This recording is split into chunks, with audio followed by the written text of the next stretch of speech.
पूर्व वीडियो रे आपण माने देखिथिले आमे पुरी रे थिबा ओंकारेश्वर मंदिर को जाइथिलु।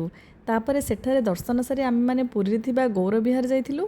मंदिर को जिबा पूर्वरु प्रथमे रास्तार उभय पार्श्व रे खेलना दुकान सब देखिबा को मिलिथिला। मंदिर बहुत भीड़ थिला। फास्ट एंट्री करू करू गणेशंकर बहुत सुंदर मूर्ति देखिथिलु। तापरे जगन्नाथ सुनाबेश रे सज्जित होइथिबा मूर्ति रे देखिलु।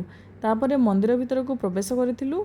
मंदिर भितर जगन्नाथ बलभद्र सुभद्रांकर मूर्ति स्थापना करा जायतिला। पार्श्व राधाकृष्णंकर बहुत सुंदर सुंदर फोटो सब लगा जायतिला। तापरे मंदिर बाहर चतुर्पार्श्व रे गोमाता कृष्ण सुदामांकर मिलन, लक्ष्मी सरस्वती श्रीकृष्णंकर विश्वरूप, प्रभु चैतन्य एवं कृष्णंकर बाल्यलीलार मूर्ति सब बहुत सुंदर लागुथुला। से भितर शनिदेवंकर मंदिर मध्य थिला। सेठारे अन्नप्रसादर व्यवस्था रहिथिला। आमे सेठारे मध्याह्न भोजन करी किछि समय विश्राम नेइथिलु। तापरे समुद्र कूल अभिमुखे यात्रा करिथिलु। समुद्र कहले तो छुआ मानकर आग्रह दुई गुण बढ़ी जाए। समुद्र कूल रे आमे किछि समय बसिलु। पिला माने तांको मामुंग सहित पानी भितर को जाय किछि समय एन्जॉय करथिले।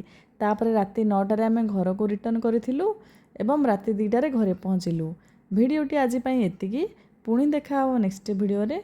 रहुछि नमस्कार। जय जगन्नाथ।